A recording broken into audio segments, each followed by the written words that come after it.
once again, everyone. So today I want to talk a little bit about other weapons that you can fight with if you are pursuing broadsword or backsword.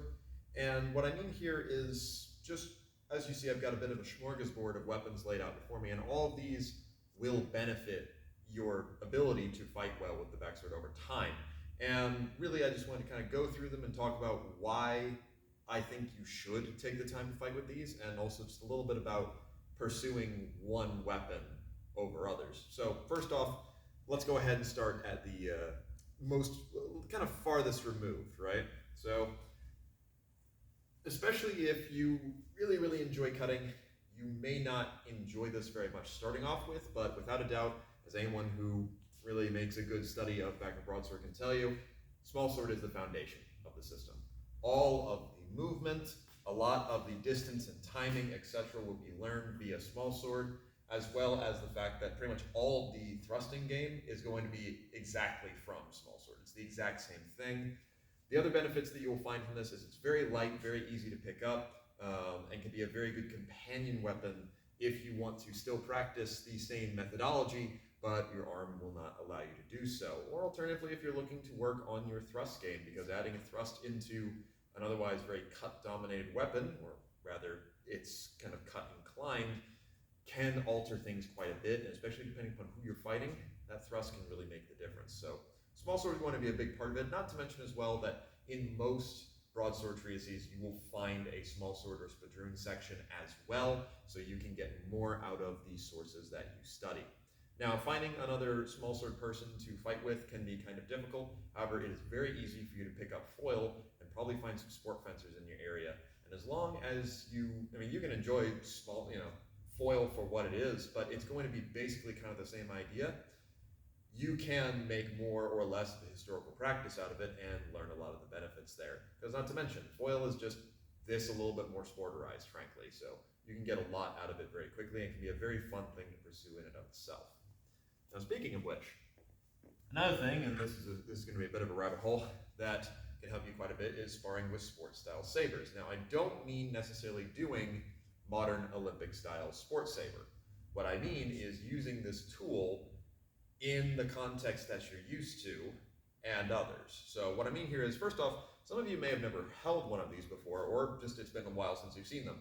This is meant to be kind of the modern sport version of the Hutton style saber, and the nice thing about it is it's got a very ergonomic grip, a very light blade, and are very easy to find. Now, why would you want to spar with this? Well, in general, this is going to be as light, if not slightly lighter at times feeling, than a foil or epee or even a small sword, but it's going to allow you to practice your cuts and everything that you would normally like to do. You can pretty much do the entire system with this as long as you're fighting a matched pair. The biggest thing is that this is going to allow you to practice a lot of stuff in regards to distance and timing, and sometimes just getting used to handwork without then having to worry about the weight of the weapon, getting things perfect, etc. This allows you to focus a lot more on you than it does on the sword. Now, one of the conversations that'll often come up when it comes to using these or just lighter swords in general is a lot of people in HEMA, and trust me, I was this person too, don't like using a training substitute. We want to be as close to the real thing as possible because that's what makes us cool. But there is serious benefit in setting down the more realistic trainers and picking up a training intended tool of some kind, a literal training tool, and getting some benefit out of that, as oftentimes it will reveal things to you that you may not have otherwise noticed. So for example, I'll talk about this a little bit more when I pick up the Hutton. These are often used in the pursuit of the modern Italian saber treatises. So when I went to RASP, a lot of people were using these, and at first I wasn't necessarily a fan, but I will say, having done some of their lessons with one of these, it's a lot of fun. You'd be surprised at how good your hand speed is and what you can really get out of it. It's very easy for you to do a lot of work without burning out your arm, as well as this allows you to play in a lot lighter gear. Now, you're not going to be cutting super hard with these because they're lighter, because you don't need to. This will very much teach you to use just the right sort of engagements, and so that way when you pick up the heavier sword again, you're doing enough, not too much. So definitely worth doing. Not to mention as well, they have excellent flex to them, so if you're looking again to work on that thrust game, this really is a great cut and thrust sword. But if you are looking for something just a little bit more historical, then I do recommend picking up a pair of Gymnasium Savers. Now, Gymnasium Saber here meaning kind of anything of, Hutton style saber, the Italian style sabers with the side rings, is again a training tool, but it's a more historical training tool. Think of it in the same way as you would think of a fetter. Now the idea here is that it has a little bit more weight to it, especially in comparison, but this is meant to be something that you're picking up to do exercise with pretty much. It mimics a sword, but it's not necessarily perfect. Some of them you can find are built a little bit more like a particular pattern of saber or what have you, but in general you'll be able to find lighter training tools like this and really do think of them like a fetter, and you can get a lot of great work out of it. You can also use it as your regular sword, especially when it comes to British military swordsmanship. That sword and this one were contemporaries for quite a while, and you can use them interchangeably as well as others. So I do recommend utilizing Gymnasium Savers quite a bit. Plus, again, you do want to wear a little bit more gear with this, but it's kind of the big brother of this guy and can be a lot of fun if you are looking to just have a little bit more weight, etc. put into it.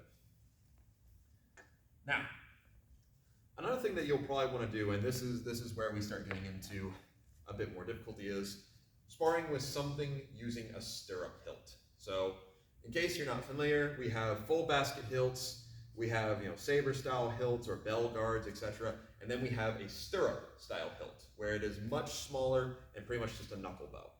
Now, you're not going to necessarily have an easy time of finding a steel trainer with a stirrup hilt, so that's why I have a synthetic here. It might be a little bit easier these days, but the important thing is you should at least take the time to try it. And the reason I advocate for that is learning how to place and use your basket can really make a huge difference. And certainly turning it into an extra tool that you are making use of can sometimes be the difference between a hand hit and not a hand hit. And stirrup hilts in particular really do advocate for you to learn how to do so, as well as the active placement of your basket's strong, your basket's edge in relation to your actions. Now, a lot of people do have these trainers kicking around because of kind of Polish saber craze that happened a couple years ago. They're not too hard to find. This is a little bit chunkier because it is a synthetic, but you can still do everything you would normally do. And as for adapting to the curve, it's really not any more dramatic than any of the sabers that I have here. So this can be quite a good one. In particular, I find learning to turn the stirrup up on certain thrusts to be a very nice thing to learn how to do, as when you pop it out with the backsword, it can be quite a surprise to the opponent. Another thing about this is this will be very good for preventing you from doing kind of bad St. George's where your wrist isn't necessarily where it should be or things along those lines. Same with the inside and outside guard. This really does just force you to do everything just a little bit better. So I do recommend taking the time to fence with a stirrup hilt if you can find one. Now, kind of same vein, another thing that you might be able to fence with quite commonly is Dussack. Now, I've talked about this on the channel before. This is not the only form of a Dussack, but this is the most common form you'll find out in the world, and there's kind of a running joke that Dussack is the one thing that everyone and yet no one in HEMA does, because guaranteed, you go to an event, you're going to find somebody playing with this at some point. Be that, just for fun, be that after hours, whatever. This is the universal one-handed sword trainer, right? So you can absolutely use any of the skills that you know from any of the weapons below with this without difficulty. The nice thing about it is because usually these trainers are quite short, this could be a great time for you to really focus on your shift work, right? From very particularly close range because you don't have your normal extension. You can practice with your body voids. You can play single stick with these, which is also excellent. I'll talk about that again in a moment. And just in general, it allows you to do everything you would normally do with, again, a lighter trainer, and it forces you to have to do it in closer range. So there can be a lot of benefit there in regards to infighting and really making use of what you have. So I definitely recommend playing out with this. And most times when I find myself in an unofficial Dussack game, I do use a bit more backsword in it than I do messer or sidesword or anything along those lines.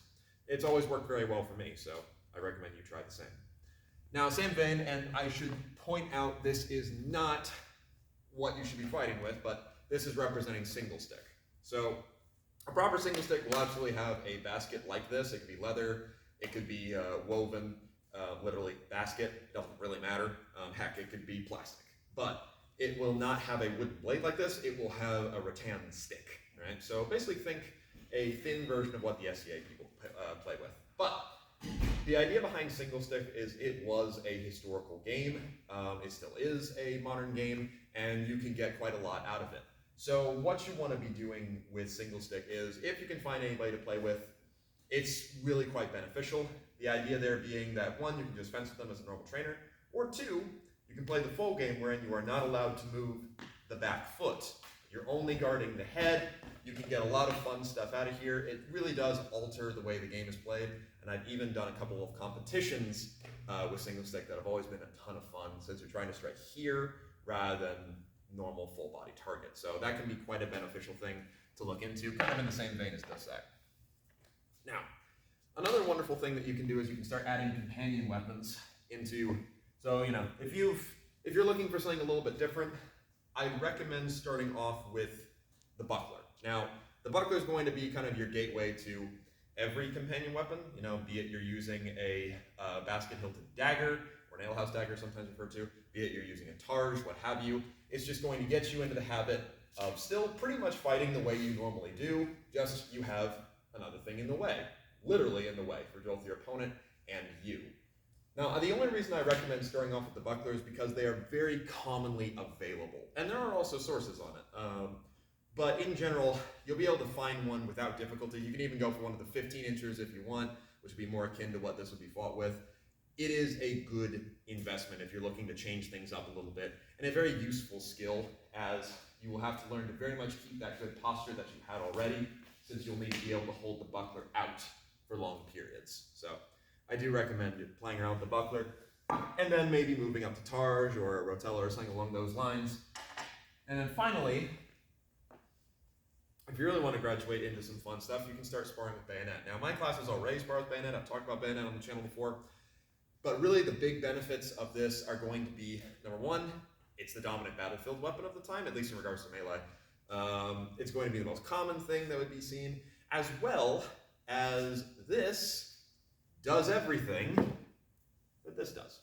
These are actually more similar than anything else. And the reason for that is because it's a thrusting methodology. So I still have my outside, my inside, my outside, right? Cartes and tierces. I still have my circle parries, my double circle parries, my provocations, my disengages. Everything is still the same. If you learn defense really well with the small sword, you're going to be very good with this, and vice versa. The nice thing about this as well is this requires a lot more distance work than anything else. It only takes a tickle with the bayonet to kill, as per most writings describe, and because you don't really have a guard, your best bet is to keep away from the opponent and really mess around with that distance and timing, see if you can lure them into traps before you launch your action. It's really, really good for teaching you how to be springy in your footwork, decisive in your attacks, and really start playing those mind games without a blade. And then, of course, you can play around with mixing weapons and things like that. But in general, though, like I said, just a quick little video because it was kind of on my mind to kind of go over some other things and the benefits that they can get you if you are someone who studies the Backsword. These are all things that I've trained with, things I continue to train with, and honestly, apart from fighting other traditions or under certain parameters, this is the next best thing in regards to diversifying your playbook.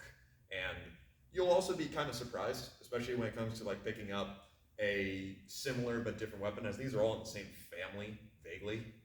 Sometimes you will even find someone's like, wow, I really have a knack for this. And it may very well be that you've learned a good skill and weren't necessarily being held back, but we're not able to use it quite as much with a certain weapon.